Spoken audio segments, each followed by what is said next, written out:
Bueno, pues ahora vamos a dar la bienvenida a nuestra invitada de hoy, que es María José Hernández Ortiz. Gracias, María José, por acceder a compartir tus conocimientos amplios, ¿no? con todos nosotros. Y gracias por cedernos también este espacio, que es el suyo, es su lugar de trabajo. Ella ha llamado esta charla El orgullo de envejecer, una conversación sobre salud, cuerpo y libertad en la madurez. María José es doctora en medicina, es especialista en anatomía patológica, es licenciada en quiropráctica y, bueno, estudiaste en Estados Unidos, te licenciaste y luego has unido las dos vertientes, ¿no? De medicina y de quiropráctica, y lo llevas a cabo aquí en su centro de trabajo. Es directora de este centro y también es presidenta de la Asociación de Dones de les Illes Balears per la Salud, y también es miembro de la red CAPS, que es una red estatal de profesionales sanitarios que trabajan mucho por el tema de la salud en las mujeres. Feminista. Es una red estatal feminista. Vale, muy bien, eso es, ¿no? Bueno, ella tiene una gran pasión por el envejecimiento femenino saludable.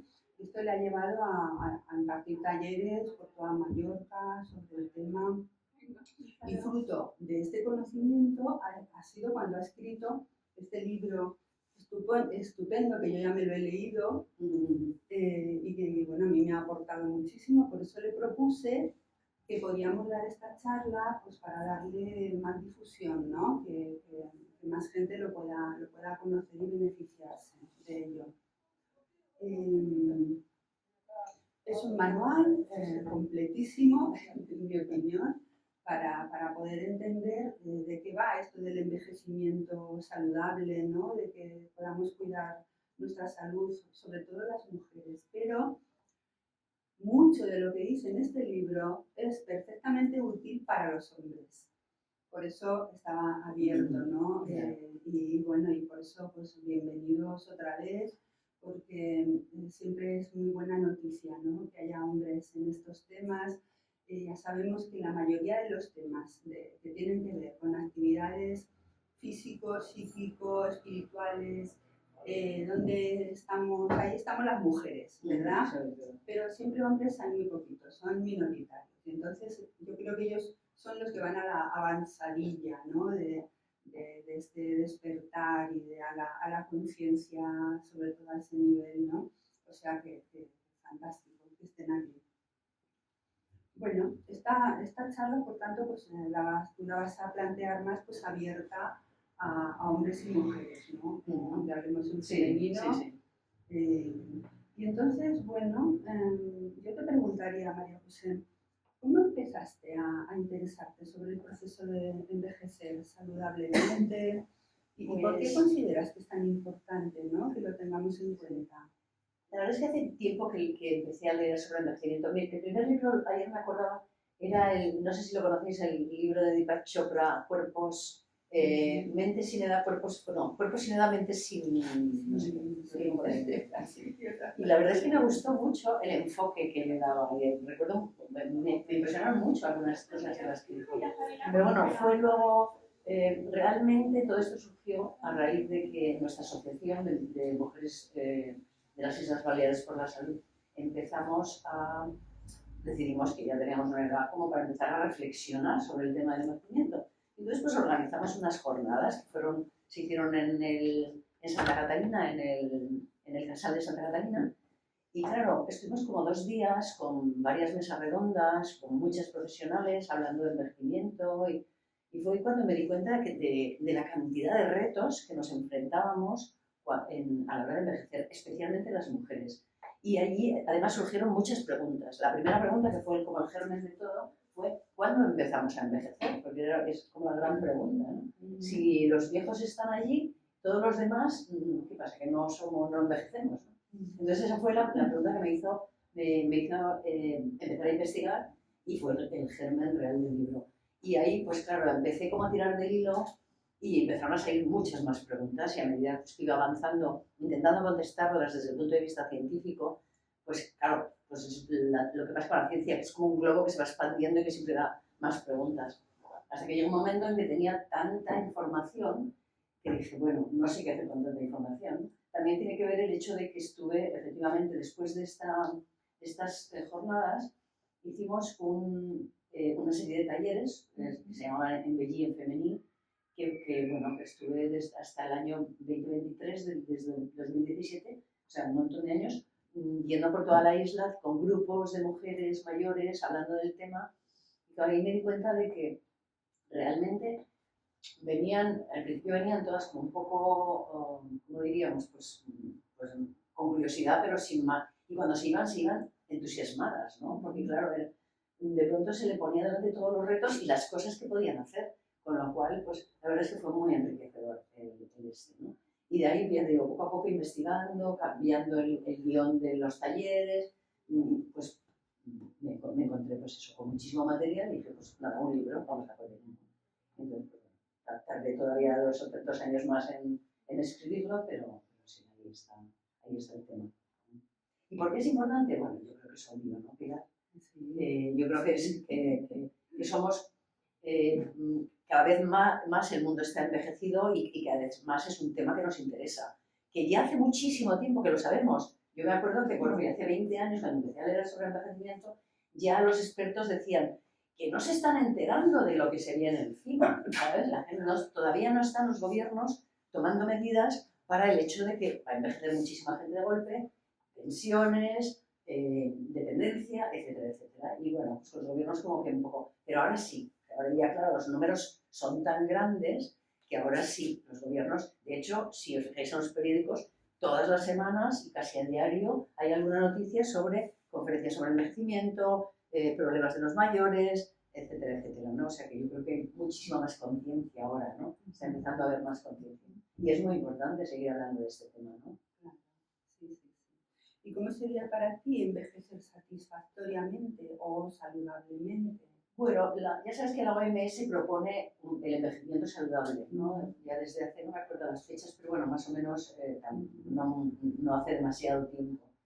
Pero claro, saludable siempre se refiere al cuerpo físico, ¿no? Es como que mi cuerpo es saludable o yo tengo salud o lo que sea. En cambio, satisfactorio implica todos los demás aspectos del envejecer, ¿no?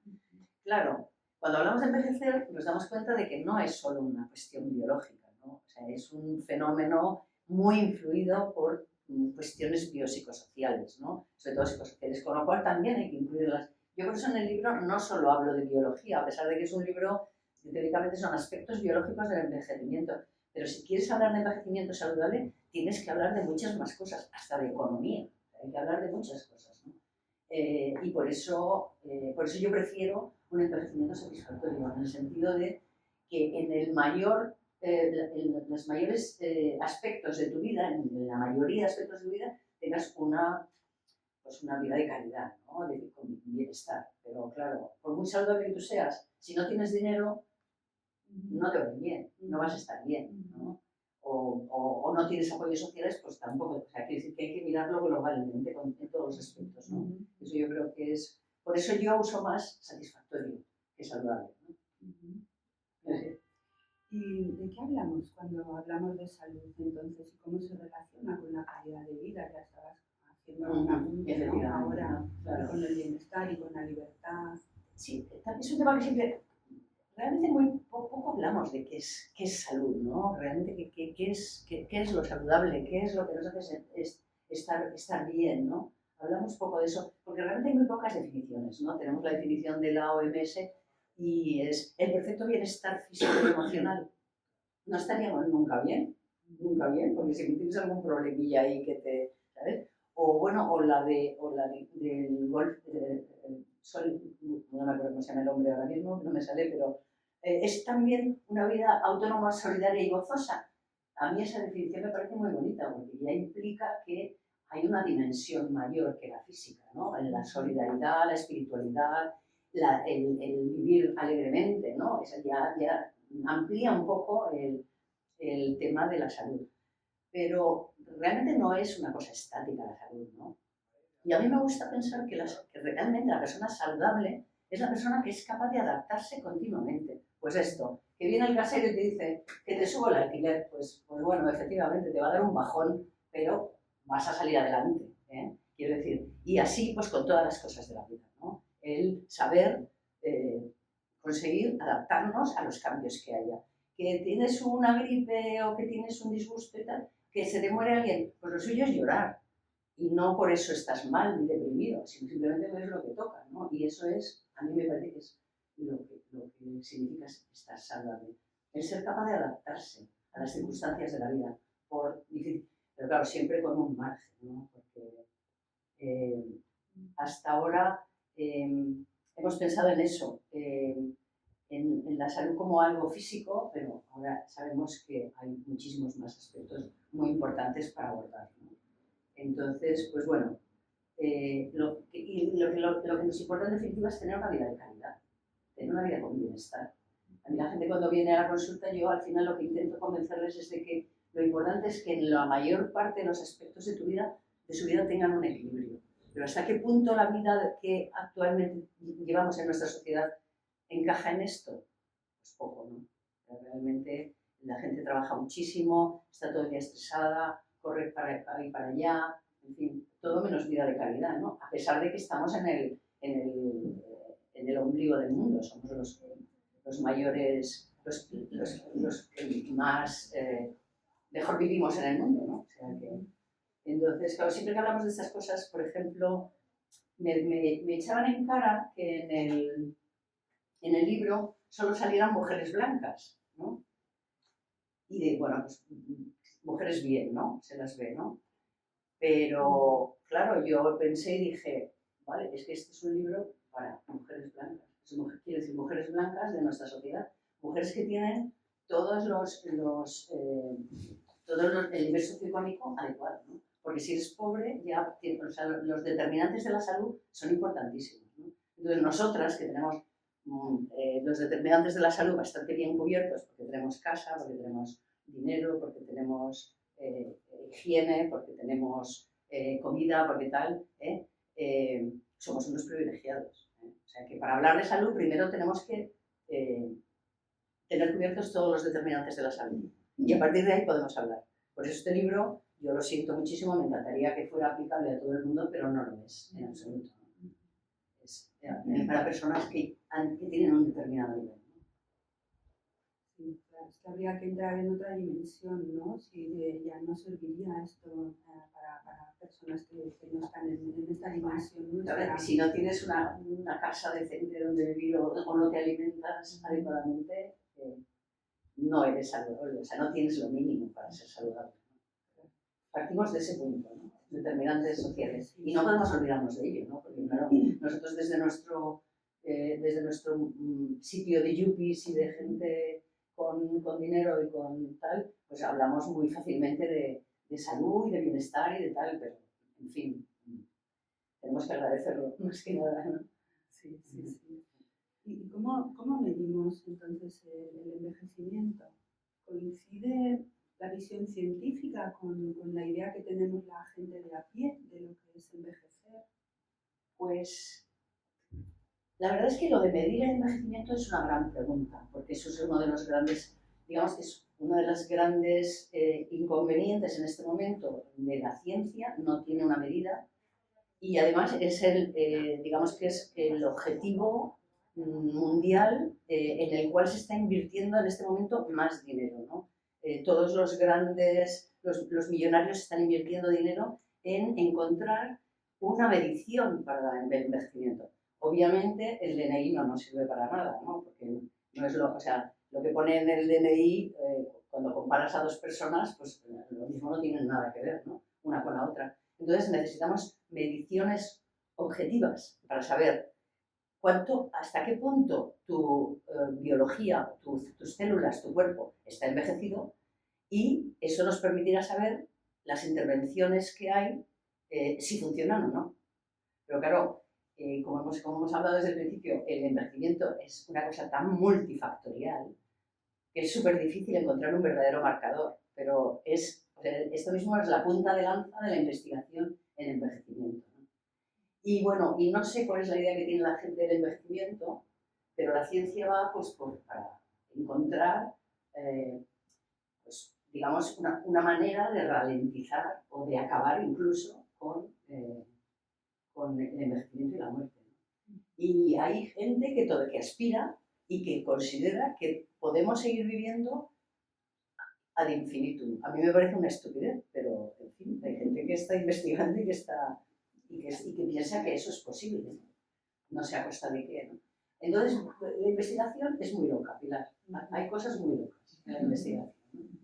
Como por ejemplo, la gente que se dedica a transfundir sangre de gente mayor a gente joven, pero también también lo han hecho, pero de gente joven a gente mayor, pues para estudiar qué pasa, ¿no? Y eso, pues en fin. ¿No? Sí, pero sí que hablabas de cuando empezamos a envejecer físicamente, ¿verdad? Que a mí me llamó mucho la atención cuando lo explicabas ahí en tu libro, porque es como una edad que no piensas, ¿no? Que empezamos a envejecer. Claro. Uno de los problemas que tiene el envejecimiento, ya sabes, Pilar, que es una cosa que vemos en los demás. A mí me cuesta mucho también reconocer que ya no tengo ni 50, ¿no? Tengo muchos más. Y que eso se envejece, ¿sabes? Pero la pregunta que en el medio. Sí, que hablas en tu libro de que sí. Pero un momento en que sí que se considera que empezamos a envejecer físicamente. Efectivamente, eso es una buena idea, ¿no? O sea, quiero decir que la idea es eso, que el envejecimiento es una cosa que ocurre ahí al final de la vida, ¿no? Que es un poquito ajeno a nosotras, que no, a nosotros no nos va a pasar. Y claro, la pregunta es, ¿realmente? Y nos preguntábamos, empieza, y la gente lo dice, pues en el momento en que nacemos, pues ya empezamos a envejecer, ¿no? Porque parece que es el curso vital tal. Pues hay quien te dice la menopausia. Las mujeres en la menopausia empezamos a envejecer, que es la afirmación que me llevó a mí a decir, pero qué tontería, ¿no? En la menopausia, ¿por qué empezamos a envejecer? ¿No? Y efectivamente, entonces me topé con un trabajo científico en el que, de una forma muy compleja, estudiando proteínas en la sangre, en personas de muchas edades, encontraron que el envejecimiento no es un proceso lineal, sino que es un proceso que cursa que tiene como hitos de envejecimiento. Y el primer hito de envejecimiento ocurre alrededor de los 34 años. ¿Perdona? Claro. Entonces, ¿cuál es la teoría? Pues que tenemos un programa de desarrollo. Además, yo creo que si te vas fijando en la gente se nota eso también. Tenemos un programa de desarrollo que está en nuestros genes y se va cumpliendo, pues se va desarrollando el organismo y llega un momento en que se desarrolla del todo. Es como el que empieza a construir una casa, pues llega un momento que ya la casa está totalmente hecha. Bueno, pues a partir de ese momento empieza a deteriorarse. A partir de ese momento, es decir, las primeras canitas, las primeras arruguitas, los primeros achaquitos empiezan alrededor de los 35 años. Todo el mundo vive muy ajeno a ello y es el acúmulo de ese deterioro, de ese efecto de la edad, el que en un momento determinado hace que nos miremos al espejo y digamos, uy, ¿qué ha pasado aquí? ¿No? Y de pronto nos reconocemos mayores. Pero que el envejecimiento ha empezado mucho antes y precisamente eso es lo que me interesaba a mí. Digamos que el libro no es un libro para personas mayores, sino precisamente es un libro para gente mucho antes, ¿no? Cuando estábamos en Santa Catarina en las jornadas, en un momento determinado, una mujer se acercó a nosotras y nos dijo, qué interesante todo lo que ha pasado, todo lo que habéis contado, todo tal, pero qué pena que no haya venido mi hija. ¿Sabes? Entonces, efectivamente, la idea es que a partir de una determinada edad, que yo pongo alrededor de los 45 o 50 años, es un momento para pararse y empezar a decir, pues ahora tengo que empezar a cuidarme especialmente.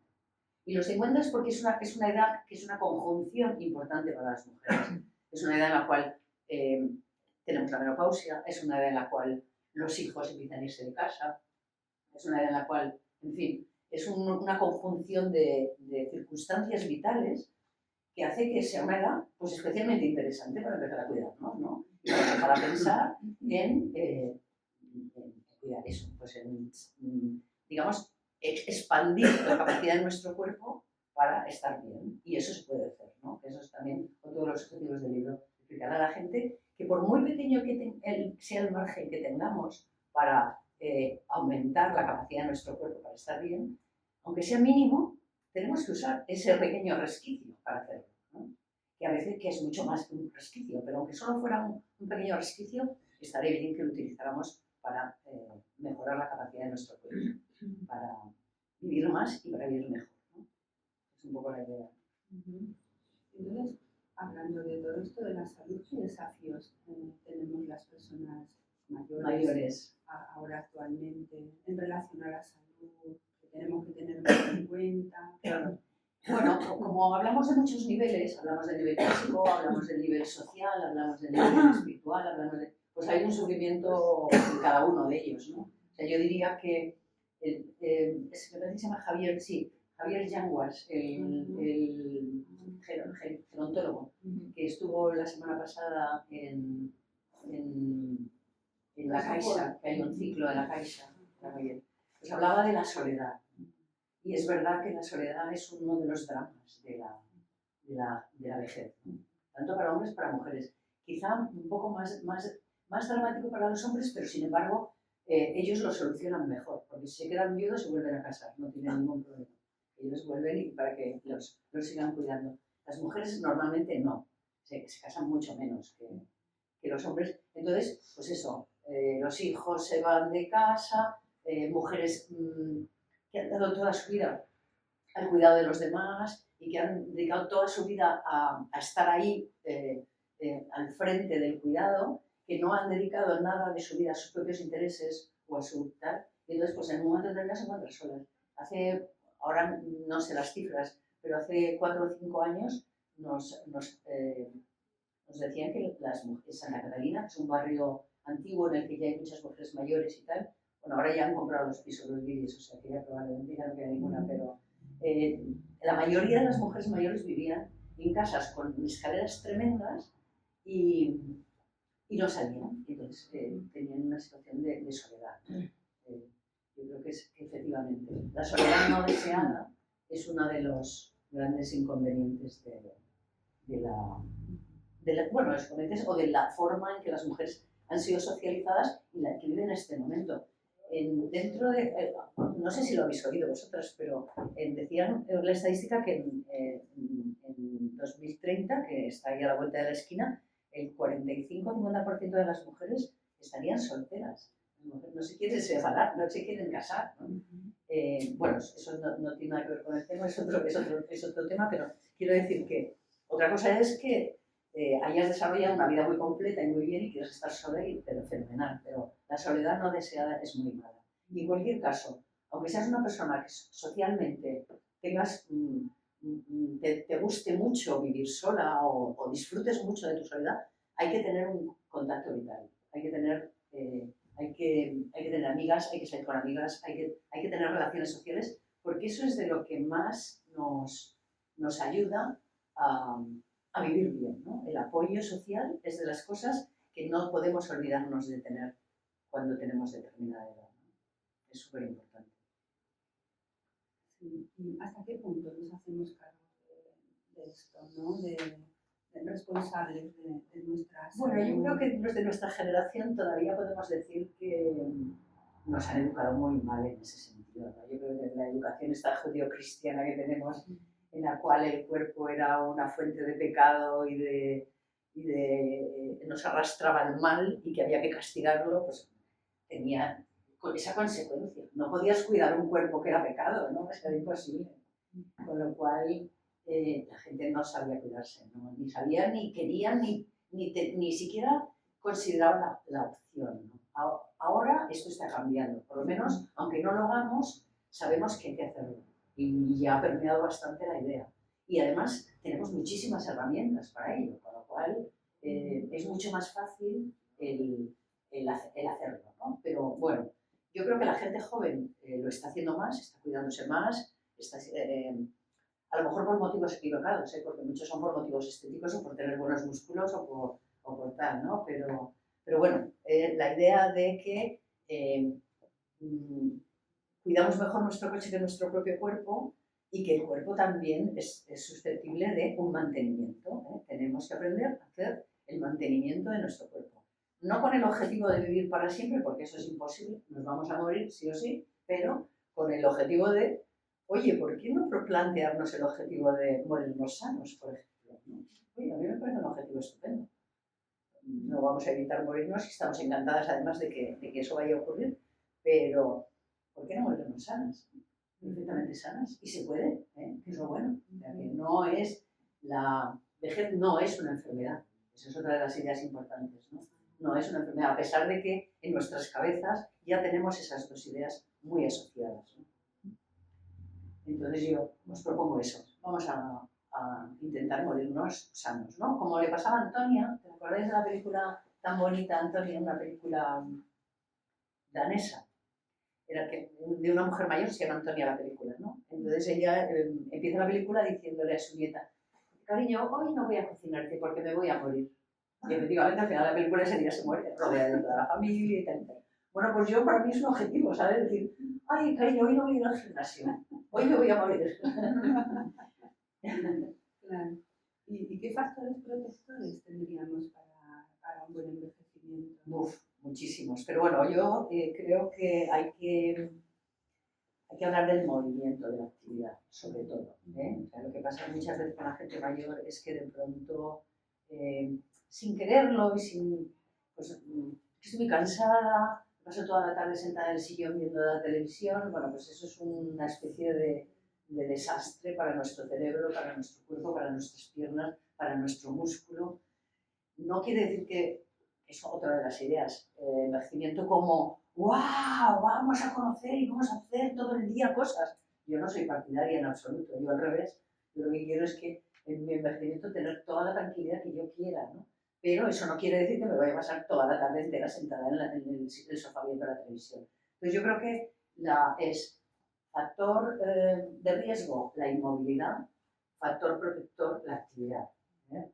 Sería también lo mismo el aislamiento versus la socialización. Un factor de riesgo es aislarse, no tener amigos, estar en casa, encerrarse.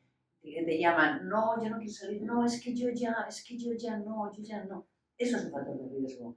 El salir, el llamar a las amigas, el estar en contacto con la gente, el tener grupos de WhatsApp, lo que se te ocurra, algo que te haga salir y tener contacto con los demás, es un factor protector.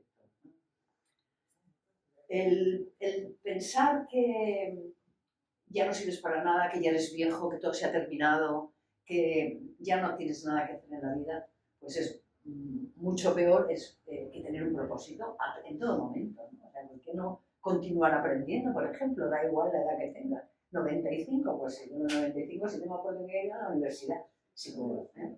O si no, lo haré, pues lo haremos online, haremos cursos online, ¿no? Yo creo que hay que tener propósito, pues el propósito es la solidaridad, ¿no? El vivir solidariamente, el hacer un trabajo social, el por mínimo que sea, ¿no? Ya os digo, no se trata de matarse, se trata de mantener una actividad continua, todo lo suave que tú quieras, pero continua, ¿eh? Y eso es lo que es protector. Yo creo que son muchas más cosas, ¿no? La nutrición esencial, ¿no? Pero así como los más importantes, ¿no? He pensado que dan estos, ¿no? Hablabas también de que el envejecimiento tiene nombre de mujer. ¿Cómo es eso? Sí, bueno, es lo que decíamos al principio, ¿no? Que claro, las mujeres vivimos más que los hombres, eso es una realidad biológica, vivimos hasta 8 años más que los hombres, lo cual se junta con la idea, con el hecho de que el imperativo social es que te cases con un hombre mayor que tú, con lo cual, claro, ellos mueren antes y además son mayores, pues hay muchísimas más mujeres, 2/3 de la población mundial de mujeres, de personas mayores son mujeres, es mucho, ¿eh? Entonces, por eso digo que es femenino. Pero además, es importante poner énfasis en que el hecho de que estas mujeres mayores, viudas, son el colectivo más vulnerable, más pobre del mundo. Entonces, claro, hay que tenerlo en cuenta, ¿no? Porque, claro, muchas mujeres no han hecho otra cosa más que trabajar en casa y no tienen pensiones decentes o ni siquiera tienen pensión, etcétera, etcétera, ¿no? Entonces es un grupo de personas a las cuales hay que tener en cuenta y hay que proteger, ¿no? Especialmente. Por eso hablaba de que el envejecimiento tiene nombre de mujer. Y luego, por otra parte, también un dato que es importante también conocer es el hecho de que, a pesar de que vivimos más, esos años de más no son con buena calidad de vida. Eso también es importante de saber, ¿no? Sino que al revés, o sea, son unos años de más en los que encima sufrimos, ¿no? Y físicamente estamos más deterioradas y nos duele el cuerpo, etcétera, etcétera. Entonces, yo creo que por todo esto es importante considerar el colectivo de mujeres mayores como una prioridad, ¿no? En general, ¿no? O sea, que el reto sería, es haber llegado a esa edad a llegar a esa edad las mujeres de que edad era ¿cuál era el medio, la media de vida? 80 y... Ahora mismo estamos las mujeres en 84, 85. Y los hombres alrededor de 80, sí. A esa media de vida, pero con mala calidad, ¿no? El objetivo ahora sería llegar a esa media, pero claro, viviendo bien. Claro, claro, efectivamente. Yo creo que sí. El problema es que muy pocas, pero bueno, lo hemos visto en el libro. Una de las cosas que también he puesto al final, que me parecía, es una serie de mujeres mayores, muy mayores, algunas tienen pues 95 años, ¿no? Que algunas eran deportistas de siempre, pero la mayoría habían empezado a hacer deporte pues, a los 70, a los 80, ¿sabes? A correr maratones con 80 años, ¿no? En fin. Que se puede, es lo que quiero decir, ¿eh? O sea, que no hay que decir, no, yo eso no, pues a lo mejor sí, ¿no? ¿Qué es lo que más nos hace sufrir al envejecer, dirías? Bueno, lo que comentamos antes, ¿no? A nivel social nos hace sufrir el aislamiento, a nivel físico, sin duda, el dolor y las articulaciones, ¿no? El dolor articular es una de las causas de malestar que acompaña con mucha frecuencia a las mujeres mayores. Y luego todas las enfermedades. En mi libro apenas hablo un poquito, pero no era mi objetivo, ¿no? Porque a mí lo que me interesa es la salud, no la enfermedad, ¿no? Entonces, las enfermedades asociadas al envejecimiento, ¿no? Que claro, hay muchas, conoceréis a personas mayores que tienen enfermedades, pues la hipertensión, la diabetes, enfermedad cardiovascular, etcétera, etcétera. Esto es lo que se considera enfermedades asociadas al envejecimiento, pero no quiere decir que sean obligatorias en el envejecimiento, sino que se asocian pues esto, al hecho de cumplir años, ¿no? Pero que son, digamos, también todas ellas muy relacionadas con el estilo de vida, ¿no? Entonces, claro, vamos a ver qué pasa con las generaciones que vienen, que se han cuidado más, que han mejorado su alimentación, que hacen más ejercicio, etcétera. A ver qué pasa con esto, ¿no? Con estas enfermedades. Lo que sí está claro es que vamos a tener mucho más cáncer, pero no por el envejecimiento, sino por el medio ambiente tan espantoso que cada vez tenemos, que cada vez empeora, ¿no? Entonces, es bastante alarmante y nosotros nos vamos a librar bastante, pero los niños y vuestros hijos y vuestros nietos van a tener mucho cáncer, ¿eh? Porque tenemos un ambiente espantoso. Entonces, habrá que trabajar eso también. Podemos hablar también de la cuestión sexual, que bueno, ya sabemos, ¿no? Todo lo que eso supone el tabú, ¿no? El tabú sexo en los mayores, ¿no? Tanto en hombres como en mujeres, pero mucho más en mujeres, ¿no? Sí, de hecho es un tabú hablar de, parece que no podemos pensar en gente mayor haciendo prácticas sexuales, ¿no? No sé muy bien por qué, pero es así. Pero yo creo que lo que se ha demostrado es que yo creo que con este tema que sería un tema fantástico para desarrollar más, ¿no? Porque, por un lado, vivimos una especie de hipertrofia de la sexualidad y del amor, o sea, tenemos como la sexualidad un poco ensalzada de más, ¿no? Me da la sensación a mí, no sé tú qué opinas, Pilar. Pero por otro lado, también es verdad que parece que la sexualidad de la gente mayor no existe, ¿no? Yo creo que eso es una mentira. Cada uno que piense su vida, y si alguien no tiene sexo, pues que se lo plantee. que no necesariamente tenemos que tener sexo con otra persona. Y el autoplacer es tan estupendo como cualquier otra cosa, ¿no? Comentabas tú, cuéntalo, Pilar, una mujer de 84 años, ¿no? Sí, que habías... Sí, bueno, el otro día, no sé si lo habréis leído, vino en el periódico El Ara Balears, ¿no? Y salía una hoja y media ¿Sí, con una mujer, le hacían una entrevista, 83 años, y ella hablaba de que en su vida había tenido una vida sexual como la que tenía en estos momentos, ¿no? Y los orgasmos que tenía en estos momentos de su vida, que no lo podía comparar con épocas, con sus años anteriores. Y entonces ahí se hablaba también, porque entrevistaban a un par de sexólogos, ¿no? Una sexóloga, un sexólogo, que hablaban precisamente de esto, ¿no? Del tabú que las personas mayores vivimos o se vive en nuestra sociedad de cultura judeocristiana, ¿no? De que parece que cuando te haces mayor ya el sexo desaparece, ya no hay deseo, ya no hay vida sexual, tanto si vives en pareja como si vives sin pareja. Y que parece ser que tener una vida sexual pues está como, se vive como mal visto, ¿no? Entonces era muy llamativo porque creo que se están rompiendo tabús y se están rompiendo moldes para que esta mujer con 83 años se atreva a hablar de sí misma en estos términos, ¿no? En un diario y además aquí en Mallorca, que también pues ya sabemos, ¿no? Estaba en Llull Mayor, en fin, estas cosas que también pues dices, puede condicionar a ver qué es lo que dices y qué es lo que no dices, pues ella hablaba libremente y a mí me pareció maravilloso que con sus 83 años pudiera plantearlo tan claramente, ¿no? Por eso, y entonces yo se lo comentaba antes a ella. Yo creo que ni antes era tanto ni después es tan calvo, o sea, que además es muy individual, ¿no? O sea, que hay personas que pueden tener una vida sexual más o menos hasta el final, personas, incluso muchas mujeres a partir de los 50 de la menopausia que ya no pueden quedarse embarazadas, pues se sienten muy liberadas y lo pasan mucho mejor que antes, porque claro, siempre tenías la espada de Damocles si tienes algún hijo más de a ver si va a fallar algo aquí, ¿no? Entonces muchas mujeres se sienten de pronto muy liberadas gracias a eso, ¿no? Y yo creo que en ese sentido nos tenemos que quitar todos los tabúes y todos los complejos que tenemos y disfrutar al máximo de esa capacidad estupenda que tenemos de tener placer sexual, ¿no? Sí, no, pero cuesta muchísimo, ¿no? Por eso está bien poder hablar de estos temas. Si alguien quiere hablar del tema en este momento, será muy bienvenida.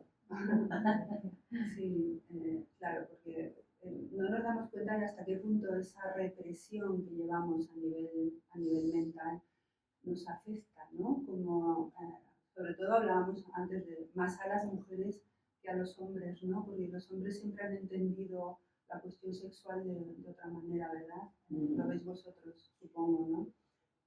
Pero a mí me parece que, lo que te decía, que es un tema para trabajar en sí mismo, porque durante toda la vida que se considera activa sexualmente, ¿no?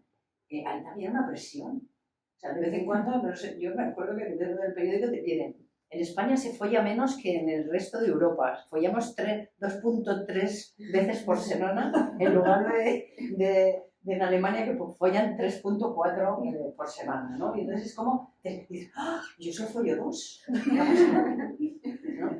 Entonces, claro, quiero decir que hay muchísima... está muy hipertrofiado y está muy, muy mal. Yo creo que es una cosa tan individual, es tan personal el tema del sexo. O sea, que cada uno tiene pues, el deseo que tiene y necesita la frecuencia que tiene. Pero es una realidad que hay una energía sexual. Yo eso lo tengo clarísimo, ¿no? Y que hay que, de vez en cuando hay que soltarla, porque nos viene estupendamente. Bueno, eso es mi teoría, ¿eh? Eso me lo acabo de inventar yo. Que hay una energía sexual que de vez en cuando pues, necesitas sacar. Y la sacas y te quedas tan súper bien, ¿no? No, de hecho, los expertos sexólogos hablan de que la sexualidad no tiene fin, ¿no? Hasta que nos morimos, realmente.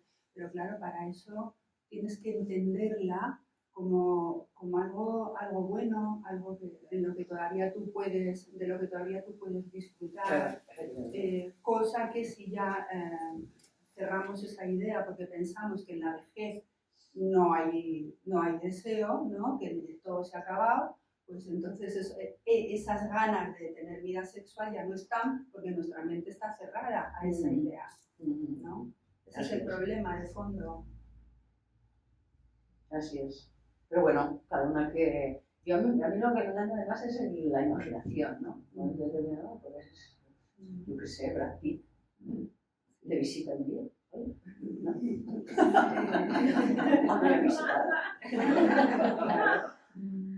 ¿Así también? Vaya, que me voy a enfadar.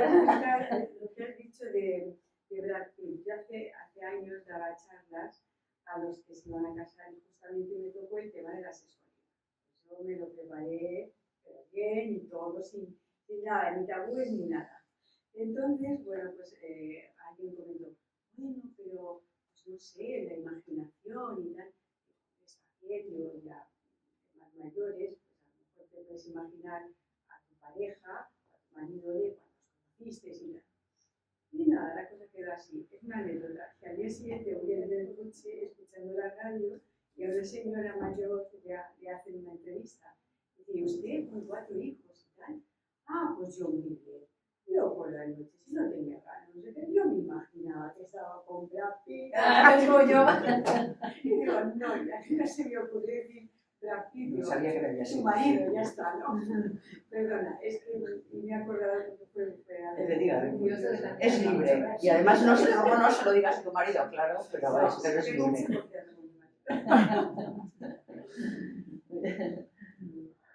Pero vaya, no era yo la que soñaba con Brad Pitt.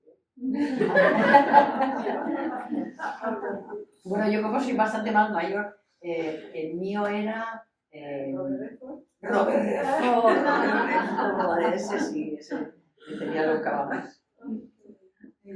Bueno, ¿crees que están nuestros mayores muy mediatizados, muy influenciados por por cómo se vive, la importancia que se da a la juventud y la poca importancia o la infravaloración de hacerse mayor? ¿Te acuerdas, Pilar, la última vez que vine a esta palma compasiva, de qué hablé? Edadismo. ¿Te acuerdas? Edadismo, ¿no? Entonces yo creo que lo que tú dices es edadismo, ¿no? O sea que el problema del edadismo, que es un problema bastante reconocido, bastante grave, que según la OMS es todavía más grave que el racismo. O sea, hay más edadistas que racistas, ¿no? Entonces, me estuve mirando qué es lo que había contado yo en la charla de la última que vi en Palma Compasiva, ¿no? Entonces, bueno, hablamos de esto de la edad, del edadismo, la edad como forma de control social, ¿no? Hablamos de que es una manera estupenda que tiene la sociedad de decirnos lo que tenemos que hacer en cada momento y cómo nos tenemos que comportar en cada momento, el DNI, ¿no?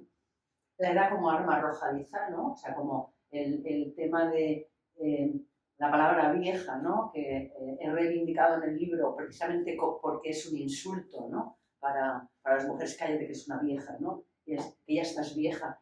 Pero como factor de discriminación, que ya lo hemos visto, ¿no? Como el colectivo de mujeres mayores es uno de los colectivos más discriminados y más pobres del mundo, ¿no? Pero sobre todo lo que a mí me interesaba era el autoedadismo, el edadismo en nosotros, ¿no? Que de pronto si te das cuenta, eres tú misma la que te estás como boicoteando por el hecho de la edad, ¿no? Entonces yo creo que efectivamente hay una presión social bestial para que todos estemos jóvenes, para que todas estemos, aparentemos 20 años, o seamos como Barbies, ¿no? Y es una presión muy interesada porque, claro, eso implica que muchísima gente joven están operándose, o sea, si vais a un gimnasio es escandaloso, ¿no? Pechos, cara, de todo, ¿no? O sea, es una cosa bastante horrible, ¿no? El tema, ¿no? Y claro, todos sucumbimos a esa presión, ¿no? Del edadismo. Entonces, yo lo que proponía en esa charla y lo que propongo aquí es que te revises tu propio edadismo, ¿no? Tu propia forma de rechazo a la edad, ¿no? No tenemos que aparentar nada, no tenemos que teñirnos, si no queremos, ¿eh? A mí, quien quiera que se tiña, pero no hay ninguna necesidad de teñirse, no hay ninguna necesidad de aparentar.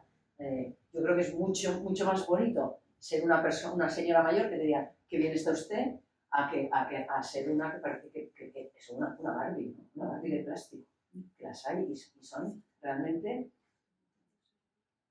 feas, ¿no? A mí me lo parece. Entonces, la última idea que traje a la charla de edadismo es la de que empecemos a contribuir para crear una idea mucho más positiva, mucho más realista, mucho más empoderadora de lo que es el envejecimiento, ¿no? Tenemos que empezar a sentirnos orgullosas de envejecer, el orgullo de envejecer que hablábamos, ¿no? Hemos llegado hasta aquí y hay mucha gente que se ha quedado por el camino. Y no solo hemos llegado hasta aquí, sino que encima hemos llegado bien. Y encima lo hemos disfrutado. Oye, ¿qué más queremos, no? Y encima ya parecer una de 20, pues la verdad es que no. Yo no me cambiaría por una de 20. ¿Alguien aquí se cambiaría por una de 20? Nunca. Ninguna, ¿verdad?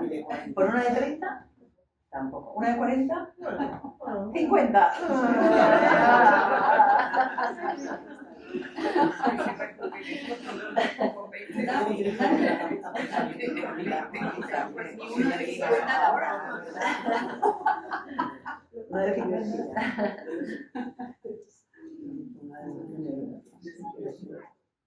Bueno, tú eres sanitaria de vocación, amante de la medicina, pero a mí particularmente me ha gustado mucho cuando tratas el tema de la crítica radical que haces a la manera como se plantea la medicina actualmente, sobre todo relacionado con las mujeres, ¿no? Cómo se les llega a medicalizar de forma exagerada. Y yo creo que ahí también podemos incluir al colectivo de los hombres y a Sí. todos No los nos libramos de colectivos, la medicalización. aunque ¿no? las mujeres parece que es como más Sí. exagerado, ¿no? A nosotros sobre todo nos ha medicalizado mucho los procesos vitales, ¿no? Sobre todo. Pero que la realidad es que el problema básico yo creo que es que la medicina no ha sido capaz todavía de abandonar el paradigma cartesiano, fíjate lo que te digo. O sea que todavía sigue pensando la medicina en el ser humano, el cuerpo humano como una máquina. Y claro, ya hace muchísimo tiempo que abandonamos esa teoría, ¿no? Pero sin embargo, a la medicina le cuesta el cambiar, ¿no? Y todo está, y tal como está planteada la medicina, está planteada para eso, para tratar cosas en particular en vez de tratar a las personas, ¿no? Y sobre todo, y encima, con la influencia de la industria, que claro, lo que le interesa a la industria es que tomemos pastillas.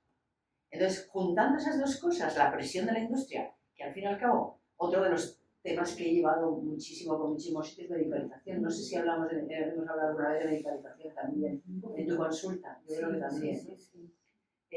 Entonces, pues, claro, si juntamos estas dos cosas, pues lo que pasa es que es una medicina en la cual el único objetivo es acabar con el síntoma a través de una pastilla, ¿no? Entonces, claro, eso ya a la mayor parte de nosotros ya no nos sirve. Entonces ya sabemos que vamos a ir al médico y nos va a decir, pues tómate esto. Yo he puesto, por ejemplo, el caso del dolor, ¿no? Tú vas al médico con dolor agudo, con dolor crónico, da igual el dolor que tengas, da igual lo que le cuentes, tómate el ibuprofeno, el paracetamol, el neotal, el neocual. Y yo, para demostrar que eso es un mal tratamiento, en el libro hice una lista de las posibilidades que hay de tratamiento del dolor de una forma, pues, con una visión más amplia, ¿no? Son 3 hojas de cosas que se pueden hacer para tratar el dolor crónico, ¿no? No solo tomar una pastilla. Entonces, eso es lo que le está pasando a la medicina. La diabetes, por ejemplo, es otro ejemplo de diabetes. Come lo que te dé la gana, haz lo que te dé la gana, pero tómate una pastilla, ¿no? Bueno, pues ahora sabemos que si haces ejercicio y controlas tu dieta, vas a tener los mismos resultados que si tomas una pastilla, o incluso mejores, porque no tienes el efecto secundario de la pastilla. Entonces es esa deriva hacia la única terapéutica, una pastilla, que tiene la medicina, que a lo mejor tenéis algún ejemplo de algún médico que hace otra cosa, ¿no? Pero son todavía muy escasos, son anecdóticos. Con lo cual, esa es mi gran crítica, ¿no? Sobre todo que el que toma las decisiones sanitarias, los que toman las decisiones sanitarias están absolutamente bajo presión de las compañías farmacéuticas. Entonces, aquí en Baleares tenemos un grupo muy importante de gente, de médicos, de gente de la sanidad, ¿no? Intentando permear en el Congreso para que se revise toda la política de fármacos, de compra de fármacos que tenemos en España. Pero es impresionante, impresionante la cantidad de dinero que, claro, eso lo que está haciendo es colapsar el sistema. Entonces, claro, el sistema, bueno, colapsar no, ya lo ha colapsado. Ya sabemos que en Baleares no tenemos sanidad, ¿no? Tenemos urgencias y poco más, ¿no? Porque realmente no tenemos un sistema que en este momento no sea funcional. Yo no sé vosotras, pero a mí no me está funcionando. Entonces, pues esa es mi crítica. Yo soy vocacionalmente, empecé a pensar en estudiar medicina a los 10 años, he estudiado 2 carreras sanitarias. Mi pasión ha sido siempre la salud, el estudiar la salud, pero ahora me encuentro con un poco, la verdad es que me voy un poco decepcionada, ¿no? de la evolución. Yo pensaba que la evolución iba a ser mejor, pero está siendo peor. De tal manera que salía en el periódico, que es una realidad ya, que dentro de nada habrá 2 medicinas, la medicina de los ricos y la de los pobres. La medicina de los que se puedan pagar las cosas y la medicina de las que no se la puedan pagar. Que será muy diferente, ya os lo aseguro. Ya está siendo. Ya está ocurriendo. Pero ahora ya va a ser, ya está ocurriendo. Así es. Entonces, bueno, no me queda más remedio que protestar, aunque no me sirva para mucho, ¿no? Afortunadamente hay bastantes, dentro del mundo de la medicina, bastantes médicos que protestan, ¿no? Sí. Que hablan y que han escrito, Sí. han escrito ya unos cuantos libros en relación a la praxis, ¿no? Gente muy brillante. De la medicina en general. Yo tengo en casa un libro de Joan Ramón Laporte, que habla de la crónica de una sociedad intoxicada, ¿no? Y una de las cosas que dice es que se ha demostrado que más de la mitad de los fármacos que se recetan se recetan de manera innecesaria.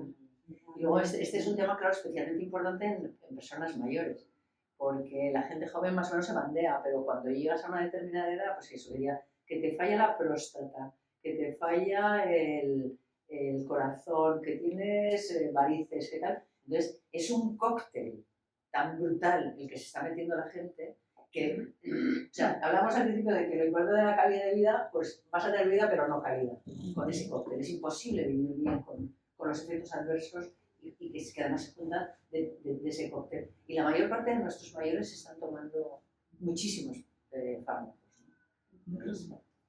Y también una cosa muy importante, la industria farmacéutica no le interesa para nada la investigación de la que hablábamos antes, ¿no? Claro, no, claro que sí. Entonces se colapsan todas las vías, o sea, hay un interés brutal para... Pero vamos a ir todavía un poquito más allá, y mejor que no investiguen, porque cuando investigan luego ocultan datos.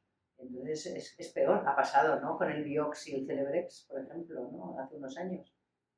No dieron, cuando se empezaron a morir de infarto la gente, ellos ya lo sabían. En los ensayos clínicos ya había salido el tema, ¿no? Entonces, claro, lo que hay que poner freno es a eso, ¿no? Pero los gobiernos no tienen. ¿Os acordáis? Cuando hablaba de medicalización ponía el ejemplo que ponía Teresa Forcades, me parece que era Teresa Forcades, la monja, la famosa monja, decía que la industria farmacéutica es como un gorila de 500 kilos, ¿no? Entonces, claro, si entrara por aquí un gorila de 500 kilos, ni siquiera todos nosotros podríamos frenarlo, ¿no? Entonces, eso es lo que le pasa, ¿no? Cuando entra el gorila de 500 kilos en un gobierno, pues arrasa, se lleva todo lo que quiere. ¿Por qué? Pues posiblemente va a amenazar. Bueno, pues si no retiro a todos mis comerciales de aquí, 20.000 puestos de trabajo. Vale. Ya solo con eso ya los gobiernos digan, ¡ay! No, 20.000. Eso es así. Y no sé si va a cambiar. Yo seguiré siendo optimista de todas maneras. Yo creo que tenemos que ser optimistas, ¿no? Porque el hecho de que se hable de todo esto, pues va a ayudar. Y seguro que en el mundo médico hay muchísima gente que piensa lo mismo que tú, que piensa lo mismo que pensamos muchos, ¿no? Que se medicaliza demasiado y que tenemos que ir pensando, reflexionando sobre eso, ¿no? Más a nivel de comunidad. Sí. Yo creo que en el mundo de la medicina está habiendo mucho movimiento que ha empezado por estos primeros que han escrito sobre ello y por todos los demás, ¿no? Que están en esa reflexión. ¿no? Sí, O sea, sí, tiene que haber un cambio por fuerza mayor. tiene que haber un cambio, pero sobre todo porque es que el sistema tal y como está planteado ahora mismo es insostenible. Que es lo que está pasando en Andalucía, pues simplemente o sea, tal y como se está desarrollando, no se puede mantener, ¿no? Entonces hay que replantearse.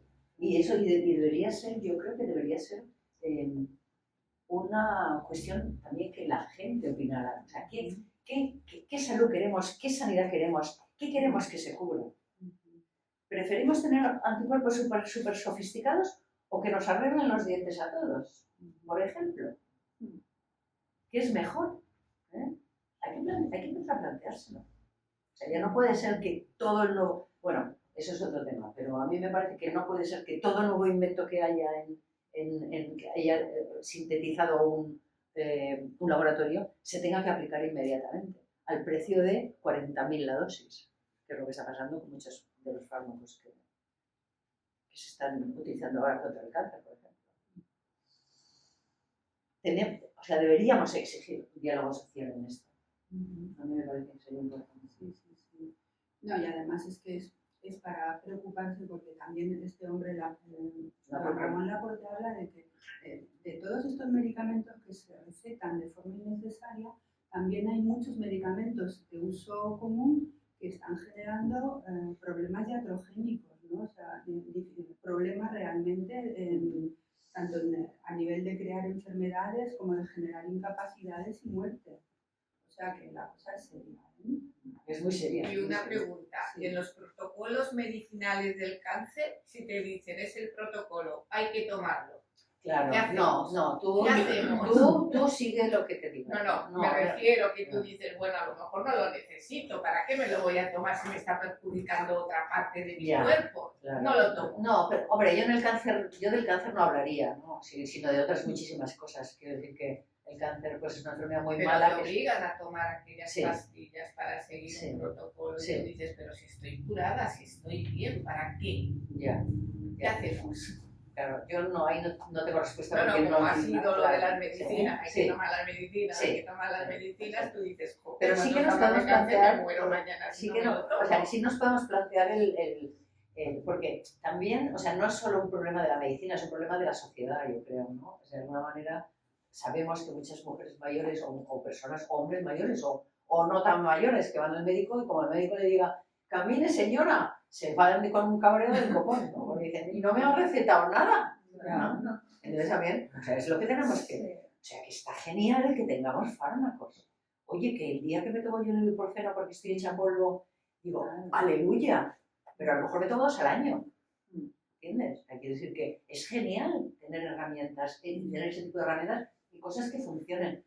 Pero tenemos que plantearnos los remedios de la abuela, nos tenemos que plantear el autocuidado, el descanso, en un momento determinado ir meternos en nuestra cuevita, calentitos, yo qué sé, hay muchas cosas que se pueden hacer. ¿No? Ahora la pastilla de los nervios, y ahora la del dolor, y ahora la de La depresión. la depresión.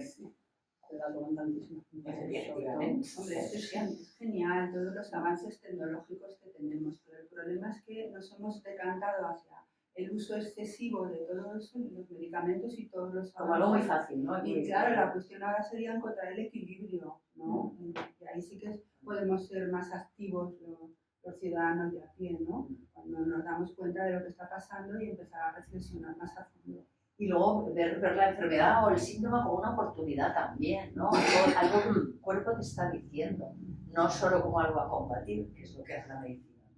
La medicina combate el síntoma. ¿Y qué te está diciendo el síntoma? ¿No? Es lo que te dicen otras medicinas, ¿no? A lo mejor teníamos que ir por ahí más bien, ¿no? En eso trabajamos mucho en psicología. Muy bien, así me gusta. También la educación en la salud. La educación en la salud. Los niños ya aprendan a comer bien. Efectivamente. Un organismo que come bien antes de la Eres biomédico. No, o sea, yo pues uno. Sí, totalmente. Ahora hablaremos de eso también. Sí.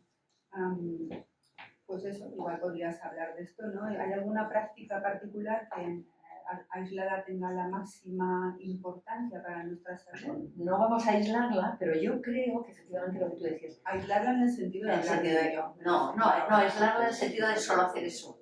Vale. No hace falta, pero si tuviéramos que decir, a ver, solo puedes elegir una actividad, ¿no? De todas las saludables que hay, yo me decantaría por la nutrición, sin duda. Yo creo que hoy en día sabemos que una nutrición adecuada, una buena alimentación puede solucionar muchísimos problemas. Sobre todo es un apoyo, un soporte para el buen funcionamiento del cuerpo extraordinario. Y eso es algo que sabemos, bueno, casi recientemente, ¿no? O sea, que es algo como muy nuevo, pero efectivamente, o sea, yo en la escuela, como van a hacer en Inglaterra, pondría a los niños a aprender a cocinar, a empezar a conocer los alimentos, sus propiedades, las mezclas idóneas de alimentos, los problemas que pueden dar. Efectivamente. Entonces parece muy fácil, ¿no? Responsabilizarse las personas de esto. Claro. Que haya una educación. Pero para eso nos tienen que enseñar, claro. ¿No? Que ya no sea el sabor fuerte de todo el procesado, ¿no? Que Ajá. claro. Sino que ya tengan esa paladar de los matices de placer. Pero si todavía seguimos premiando a nuestros niños con ir al McDonald's el día que se portan bien, pues no vamos a ir mucho más adelante. Mucho trabajo. Por eso. Pero bueno, la nutrición. Y luego el segundo sería el ejercicio, el movimiento. Movimiento del cuerpo. Y para mí digamos que la cualidad de mi cuerpo que más me satisface a la edad que tengo es la movilidad.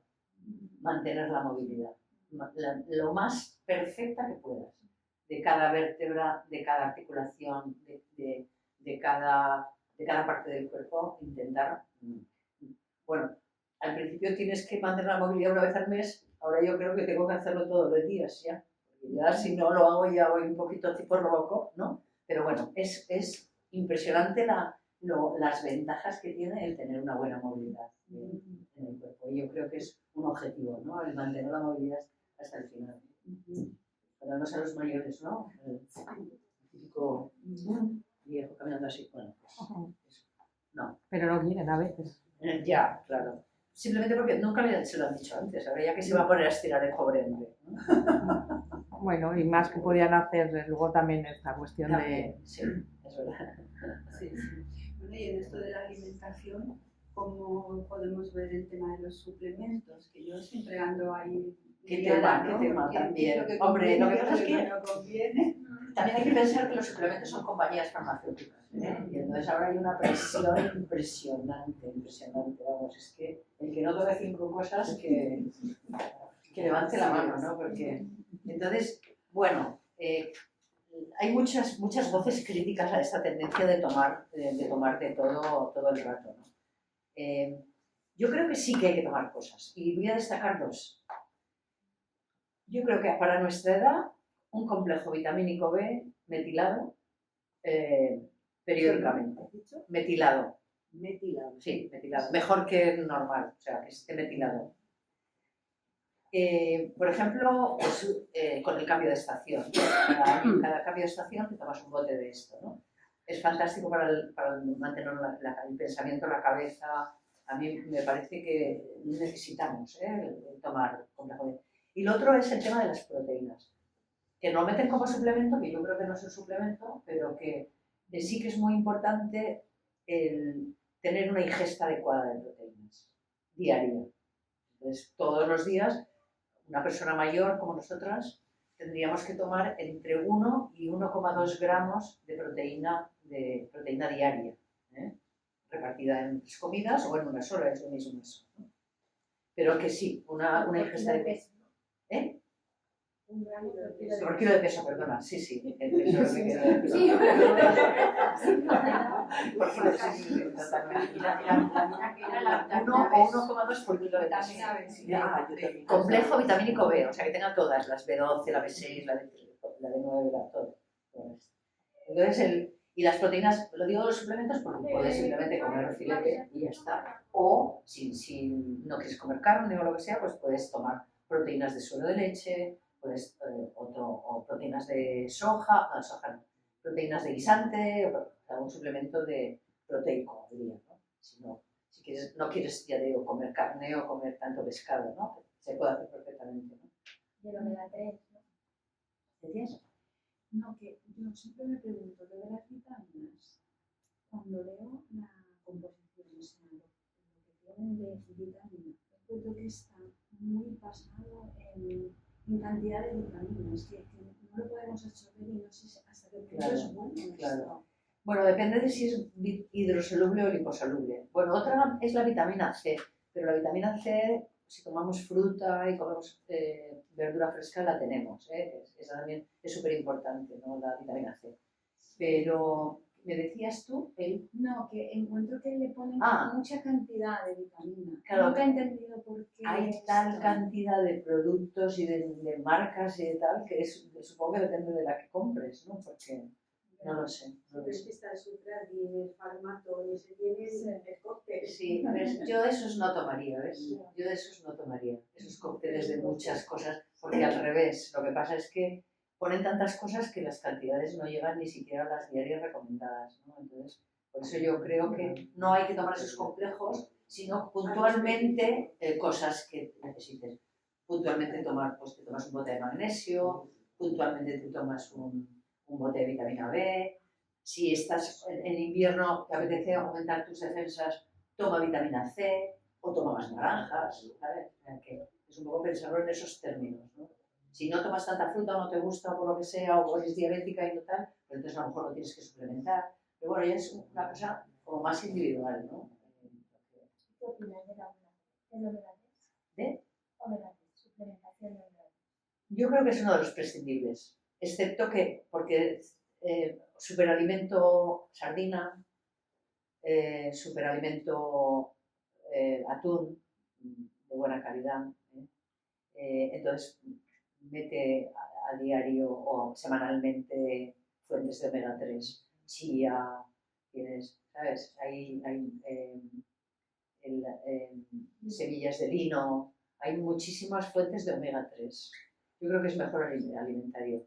Que no quiere decir que tú puntualmente digas, pues mira, me apetece, voy a tomar porque, bueno, pues porque me parece que puedo necesitarlo como antioxidante o tal, pues sí, ¿eh? Pero es tomar todos los días un montón de cosas, lo que yo creo que no tiene ningún sentido. Es tirar el dinero realmente, porque nuestro cuerpo no lo necesita, ¿no? O puntualmente un antioxidante, pero ya te digo, no en plan, voy a tomar la creatina ahora mismo que está muy de moda, ¿no? Pero pues sienta fatal. Lo he tenido que dejar. Me sienta fatal. Pero el colágeno, que también tampoco es necesario. No, tampoco es necesario. Pero sí, por ejemplo, como suplemento proteico. O sea, quiero decir, es valorar tu ingesta de proteínas diaria. Entonces, si tú, por ejemplo, por las mañanas, yo, por ejemplo, hago un batido, entonces pues le pongo colágeno o le pongo proteínas de suero de leche, ¿sabes? Porque no tengo otra fuente de proteínas, no tomo jamón, sino que hago un batido de fruta, de verdura y tal. Entonces, si le pongo mis proteínas de esa manera, ¿no? Entonces, bueno, es esto, que tenemos muchísimas cosas y que las tenemos que, pero no hay que agarrarse a lo que viene cada vez. Ahora toca esto, ahora el omega 3, ahora la ashwagandha y todo, ¿no? La melatonina, no sé qué, independientemente de que lo necesites o no. Ridículo, ¿no? Y sobre todo, demuestra que somos, pues eso, gente muy privilegiada, que tenemos dinero y nos sobra, ¿no? Es lo único que demuestra eso, ¿no? Y que podemos permitirnos el lujo de comprar suplementos y de pensar que con eso lo estamos haciendo bien, ¿no? El magnesio sí que se puede tomar, pero sí. Yo llevo mucho tiempo tomando. Probablemente ya no es necesario que lo sigas tomando en un tiempo, ¿eh? O sea que en vez de ayuda a dormir mejor, claro, más relajada. sí, bueno, prueba a ver, ¿eh?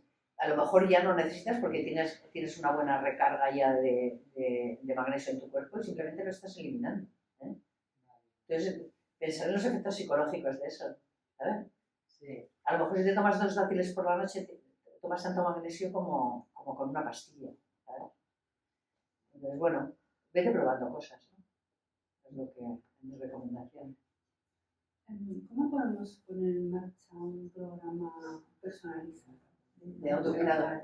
Bueno, pues es eso, tenerse mucho cariño y tenerse, bueno, tanto personal, o sea, se trata de que en tus rutinas introduzcas el ejercicio, la nutrición, la meditación probablemente, pues para conseguir estar más relajada y entonces pues hacerte tu propio programa en el cual, dependiendo de tus necesidades y y tus características y de tu cuerpo físico y de todo lo que quieras, pues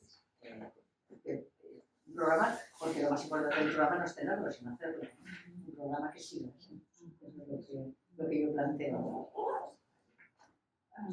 Bueno, tú abordas en tu libro muchos aspectos Dios que están muy bien, ¿no? Pero ¿cuál sería para ti el fin último de haberlo escrito? Al principio, bueno, yo empecé a escribir el libro como información, ¿sabes? O sea, que me parecía que era muy importante tener, cuanto más información tenemos, ya sabes, información es poder. Cuanto más información, pues mejor podemos gestionar nuestra vida, ¿no? Pero luego, a medida que he ido pasando el tiempo, que he ido hablando con gente y tal, me doy cuenta de que realmente mi objetivo no es tanto informar, sino empoderar, ¿no? Pienso que el colectivo de personas mayores está muy arrinconada y creo que en particular, además, las mujeres, ¿no? Porque en ese sentido los hombres habéis tenido más suerte de la forma en que os han socializado mucho más hacia afuera, ¿no? Nosotras no, nos han socializado hacia adentro, ¿no? Y entonces, yo creo que el cerebro, la mente y la vida de las mujeres mayores es valiosísimo y deberíamos utilizar, o sea, deberíamos pedirles a las mujeres su opinión, que hablaran, que contaran y sobre todo que tengan influencia en las decisiones políticas, porque me parece que las condiciones mentales de las mujeres mayores son extraordinarias en cuanto a experiencia, lo que hemos vivido, lo que hemos hecho, lo que hemos cuidado, lo que hemos estado, ¿no? Entonces, hay que contar con ellas, ¿no? Yo creo que hay que contar con ellas. Hay que sacarlas del arrinconamiento en el que están y sacarlas y preguntarles y escucharlas y hacerles caso. Y para mí, ese es el objetivo último del libro, ¿no? El colocar a las mujeres en el sitio que se merece, ¿no? El aprovechar para la humanidad toda su experiencia, que yo creo que ayudaría muchísimo. Tendríamos un mundo completamente diferente, probablemente, ¿no? ¿Me parece? Seguro, ¿verdad? Muy bien. Bueno, igual podríamos abrir Claro, sí, sí. Si queréis Venga. comentar ¿Queréis cosa en algún particular, comentario? lo que estamos hablando. Bueno, a lo mejor si estás en el tope cuando vas de colesterol, que estás, que te medico, que no te medico, que te medico. Otro tema. Yo no quiero. Colesterol. No. Mira, hay un artículo ahí, ¿eh? Te lo coges. No, porque no te lo puedo fotocopiar, te lo llevas y ya lo colocaré yo otra vez. ¿Eh? Ya. No, colesterol. Olvidaros del colesterol ya para siempre. Borrar esa palabra, ¿eh? Y no lo digo yo, que yo lo llevo diciendo 20 años. O sea, yo en Instagram ya continuamente me digo diciendo, oye, que esto del colesterol es un bulo, es mentira, es una forma de medicalización espantosa. Las estatinas son unos fármacos horrorosos que producen todo tipo de problemas graves y no hay que tomar. Aunque lo tenga muy alto. ¿Cuánto es alto, cariño? No, 200 es lo que ellos consideran normal. ¿Eh? 250 no lo sé. es lo que suele lo que puede tener la gente. Si ya 3 o 4 veces he intentado y lo he hecho que esperar un poquito. No, dile que no. Dile que no. Y si quieres empieza a tomar un poco de omega 3. Sí, Vale, pues eso. No tomes estatinas, ¿eh? No las tomes. ¿Y si tienes más de los 300, por ejemplo? Pregunto.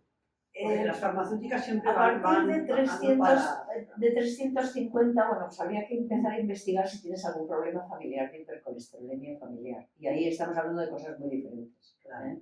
O sea, que si una persona tiene un problema congénito con el colesterol y eso familiarmente se ha demostrado que incide en un aumento de infarto de miocardio, pues a lo mejor sí tiene alguna ventaja. De todas maneras, como todo, las estatinas pueden tener una indicación. Lo que ellos pretenden es que todo el mundo, a partir de una determinada edad, tome esa pastilla. Eso es lo que pretenden.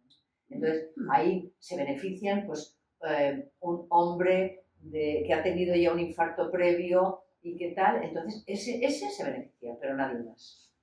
¿Y la tensión? La tensión no, la tensión hay que tenerla controlada. Pero el ejercicio aeróbico ayuda mucho a bajar la tensión. O sea, que lo que hay que hacer es ejercicio aeróbico. La alimentación también. Y la alimentación. Menos sal, bueno, líquidos, etc. ¿no? Pero la tensión sí, porque la tensión es un factor de riesgo importante cardiovascular. El daño del vaso sanguíneo, o sea, la hipertensión produce daño en el vaso sanguíneo y eso puede ser un motivo de trombos y de infartos cerebrales, ¿sabes? Entonces, la tensión hay que tenerla controlada. ¿Y la demencia? ¿Decías, perdón? Después de haber estudiado tanto, ¿no? Tan profundamente el envejecimiento, ¿cómo definirías El envejecimiento. Pues yo empezaría como proceso natural. Es un proceso natural que no solo nos afecta a nosotros, es un proceso que tiene que ver con una ley universal, que es la segunda ley de la termodinámica. Entonces, pues todo tiende al caos, nuestro cuerpo tiende al caos y el caos tiende a morir. Y todo lo que nos rodea, todo, muere, nace y muere. Entonces, eso es el envejecimiento, simplemente un proceso natural que ocurre pues, al final de la vida. No, sin más, ¿no? Eso es lo que, o sea, quiere decir, no hablamos de enfermedad, ni hablamos de deterioro, ni hablamos de nada, es un proceso natural. La demencia, preguntaba yo, que también es un Tema claro, muy importante. Hablo mucho de demencia, sobre todo de demencia, más que nada de deterioro cognitivo. ¿No? La demencia es como el final del deterioro cognitivo, pero hay mucha gente que empieza a tener deterioro cognitivo. Es otra de las lesiones asociadas a la edad. ¿No? Entonces, bueno, pues hay muchísimas cosas que se pueden hacer. De hecho, el Alzheimer ahora está, bueno, la demencia en general, parece que está bajando la incidencia en el mundo. ¿No? Pero un secreto que lo sabemos hace muy poco tiempo. El mejor predictor de si vas a tener deterioro cognitivo o no es tu masa muscular. Entonces, músculo. Por eso hay que hacer fuerza. ¿Qué relación tiene? Sí, yo ya te lo he oído muchísimo últimamente. Sí. Bueno, pues porque no sé si usted me pregunta así, ¿cómo se llama la proteína?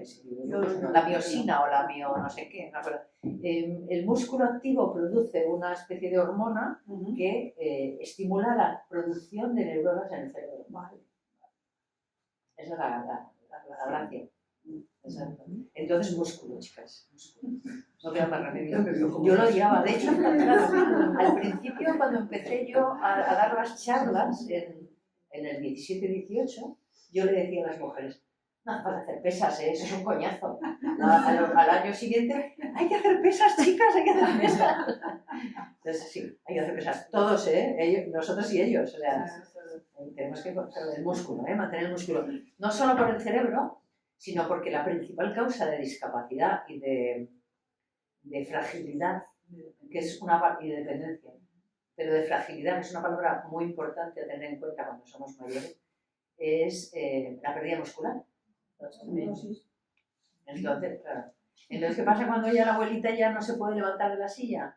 No es que se haya quedado paralizada, es que no tiene músculo que la levante. Con lo cual, si el músculo es importante, el músculo de las piernas es esencial para la longevidad. O sea que bailar, bailar, saltar, bicicleta, fuerza con las piernas, fuertes piernas, hasta el final. Acordaros, tenemos que morirnos sanos, ¿vale? Sí. Muy bien. Sí, ir a dormir y no levantar. Es que no me gusta. Así, ay, me voy a morir hoy. Sí, a dormir y quedarme dormida. Precisamente lo que estás hablando, ¿no? Es que esa capacidad que tenemos de regenerarnos, ¿no? Cuando empiezas a moverte, y otra vez vuelvo a los ejemplos estos que ponías aquí, de donde tienen las fotos con las mujeres estas, ¿no? Que son mujeres mayores. Y bueno, solo os voy a leer uno cortito porque me apetece mucho. A ver cuál, porque es que todos son tan buenos. A mí me encanta el de la monja Boulder. La monja Boulder. La monja Boulder, su párroco le dijo que estás engordando, papá. Dice, lo que cuenta ella, ¿no? Esta es la monja Boulder. Caray. Dice, comenzó a correr a los 48 años, porque su capellán le dijo que estaba engordando demasiado. Con 65 años completó su primer triatlón, natación, ciclismo y maratón, eso es un triatlón. Con 75, su primer Ironman, que es la prueba más exigente del triatlón. Y con 82 obtuvo el mérito de ser la persona con más edad en participar en esta dura competición. En total lleva 45 Ironman superados y con muchas ganas de ir a por el siguiente.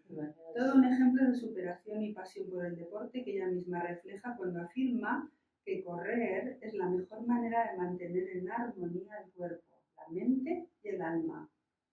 Desde luego es un ejemplo de una pero es que hay muchas mujeres así. Yo me estoy quedando alucinada, ¿no? De cómo a estas edades te pones en marcha y bueno, y recuperas. Efectivamente, o sea que el mensaje es que da igual la edad que tengas, puedes empezar y conseguir resultados. Ese es el mensaje. Da igual.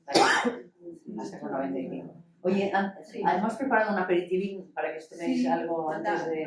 Damos por finalizado pues. Muy bien. Una